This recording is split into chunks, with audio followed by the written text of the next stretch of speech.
All right, ladies and gentlemen, Chelsea versus Real Madrid, Champions League quarterfinal, first leg. Let's tango one more time. All right. Here we go, back again on the other side of the coin. Welcome back to the other side of the coin, ladies and gentlemen.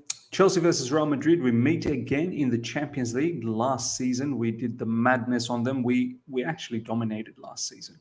Scoreline should have been a lot more better for us than what it was, but it is what it is. We've dominated. We dominated the first leg as well, and we certainly dominated the second leg. Now, look, let's talk a little bit about team news in terms of Chelsea. No new injuries except Callum Hudson-Odoi and Ben Chilwell. They're still out. Callum, it's a bit of a concerning factor what's going on. He's now been out for a little while. So this Achilles injury, whatever it is, it's a lot more serious than what it's sort of been painted as in the media at the moment. But I'm not too worried, to be honest. I didn't really expect Callum to participate too much in this particular contest. I expect Christian Pulisic to come back, have a upfront with Kai Havertz, possibly Mason Mount. We'll do the lineup very soon. But in regards to this match, ladies and gentlemen, I'm confident, but I'm not I'm not overconfident. The reason why I'm confident is, number one, that particular match against Brentford, that was a blip for me, and it's been well sort of talked about in media as well. Thomas Tuchel said it as well after post-match that was a blip. That's the conversation that they've had post-match with the players. They didn't dwell too much on it. Look, we are not going to defend that way. That was mad what we saw against Brentford. That was seriously mad. We defend a lot better. Our history under Thomas Tuchel in Champions League has been very strong defensively. I don't think we've conceded that many goals. So for me, I don't think we're going to see that level of capitulation. I hope not. And at the same time, I feel like the players, they're well experienced to bounce back from that. My biggest concern is in attack. But I'm hoping we do see some sort of attacking prowess with Reece James coming back into the team. I'm starting Reece James, undoubtedly. I think his inclusion in the team is going to mean a lot for the attack, as it will mean for defense as well. Who misses out? We'll have a look into it when we do the lineup. Besides that, ladies and gentlemen, I'm not too worried about this Real Madrid team. I know we saw recently, we did the watch along in this particular channel, Real Madrid versus Barcelona. They got torn apart, and I know we don't pass nowhere near as good as Barcelona. The way they attack, the way they have the philosophy in terms of, ripping apart oppositions.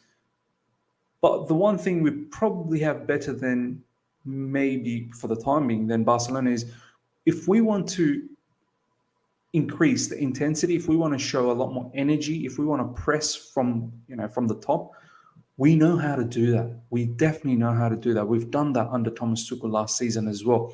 So if we can create havoc and win the ball up front and be closer to their goal to start the attacks, I think that's the best case scenario. And even with players like Reece James and hopefully a back to the back three situation, hopefully the build-up will look a lot better as well. And the pivot, let's be honest, it's not going to be the Brentford pivot. So, look, Real Madrid team, ladies and gentlemen, a couple of players worry me. Benzema, obviously, he's been on flying form this season and even last season, but this season more so. So that's one particular player that we need to look out for. I think Mendy, however, hopefully should have his number. Mendy, that was a bit dodgy game against Brentford as well. A lot of players, that's what I'm saying. It was a strange game. So hopefully that was definitely a blip and not a start of some sort of a bad form. Vinicius Jr. is one that I'm very concerned about as well. His pace on that left side of Real Madrid. So hopefully we can take care of that. Valverde in midfield. But besides that, Toni Kroos, Modric, they're ballers, they're legends, not just for Real Madrid, for football in itself, but they're aging. Their defense is aging as well. Their fullbacks, who knows who they're going to play with? Are they going to play with Mendy? Are they going to play with Marcelo? Are they going to have a makeshift of Nacho? I don't know. But the defense is not something that I'm totally worried about. Militao is a very good defender. Carvajal is getting old as well. Thibaut Courtois coming back, he's going to get the boos in millions. But it's a defense that you can get to. It's a midfield that you can seriously rip through with the ball. Without the ball, when they have the ball, obviously they're ballers. But I think we can outrun them. We can show a lot more energy than them, even though they did a madness against PSG the last 20 minutes of that game where they really intensified the pressing. But even that match against PSG, ladies and gentlemen, Real Madrid, for me, they weren't good in that match. They won it right at the end. Like if you were to break that match down to 4 parts, they won it right at the end of the in the final part. So look, ladies and gentlemen, as I said, I'm confident, but I'm not overconfident. I respect them for what they've done in this particular competition, but we play very good competition football as well. So let's get straight into the lineup, ladies and gentlemen. This is the lineup that I'd go with to combat Real Madrid in the first leg. Just remember, obviously, there is no away goals anymore, so it's still important that, at home you take the advantage. Mendy for me starts, ladies and gentlemen. Rudiger, back to a back three and into his LCB position.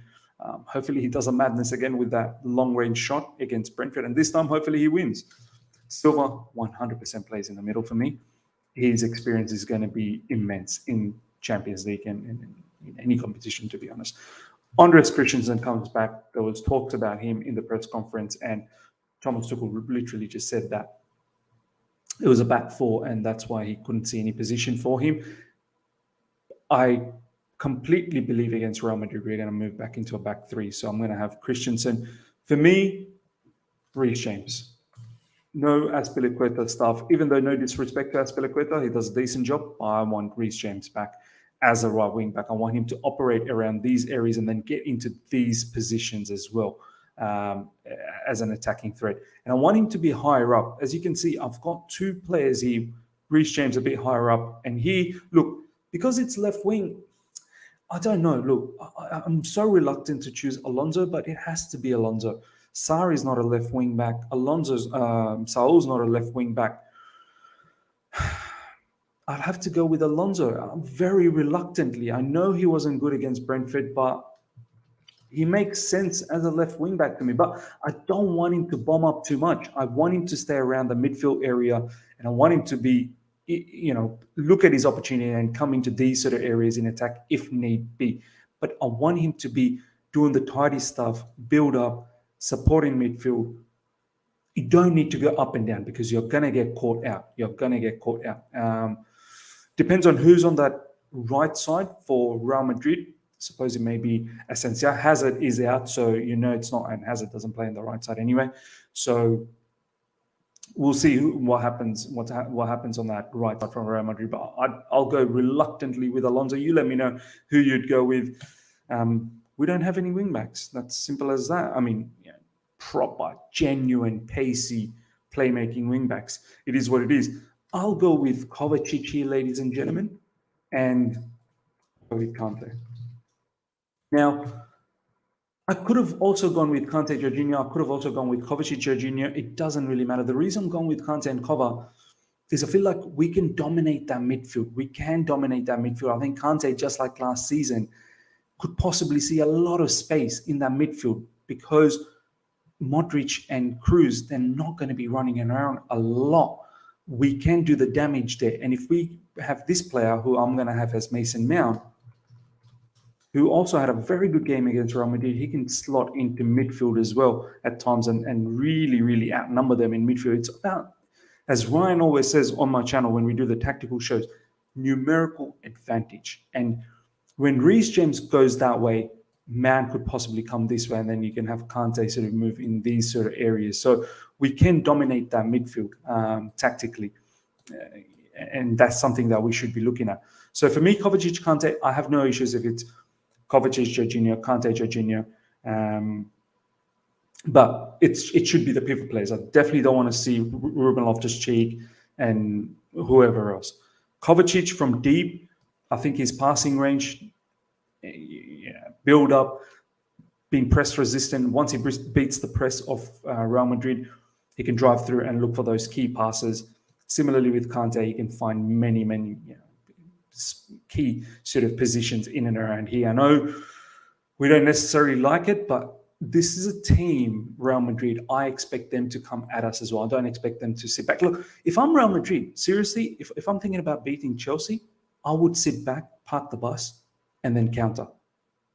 Because we've seen we are incapable of opening up a low block. But I don't expect them to play that way. That's just not their style. So in that case, when they come toe-to-toe, Kante becomes extremely important. That's when I like Kante.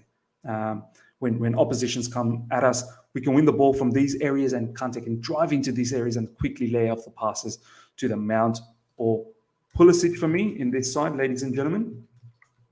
He definitely comes back. He's been in good form in recent times. I want him back into the team and create havoc against Real Madrid. He was instrumental last season as well. And up front, undoubtedly, as Thomas Tuchel said post-match against Brentford, he was the one player that played like an animal, was a beast. This, ladies and gentlemen, is my lineup. Mendy in goalkeeping position, Rudiger, Silva, Christensen in the back three, Alonso, Kova, Kante, Reece James in the middle. Reece James and Alonso as wing backs, but Reece is one that I'm looking for more purchase on that right side. Alonso to more tuck in and be in midfield. Pulisic, Mount, Havertz up front, ladies and gentlemen. Fluid front three. Even Havertz can drop into midfield at times. Need be play as a false line, obviously. That's the lineup I'm going with, ladies and gentlemen. I'm confident. Not overconfident, as I said. I'm hoping we can get a 2-0 victory here. This Real Madrid team can be beat. I'm not worried about this particular team overly in the likes of City or Bayern Munich. I've seen what Barcelona did to this Real Madrid team. And then if we play with a high intensity, which we have to, we can do the job. Ladies and gentlemen, let me know your thoughts of the lineup. Let me know your score prediction. How are you feeling about this match moving into it? I would love to know in the comment section, ladies and gentlemen. If you've enjoyed this video, smash the like button. If you're here for the first time, subscribe, hit the bell notification to stay in touch with all my content. Just to let you know, this has been recorded before the Man City versus Atletico Madrid game, so I don't know exactly what's going on there. Obviously, if we were to move on from the Real Madrid game, we'll face the winner of that particular game. So this is happening before that. But yeah, hopefully you guys have enjoyed this. Until next time, everyone, take care and see ya.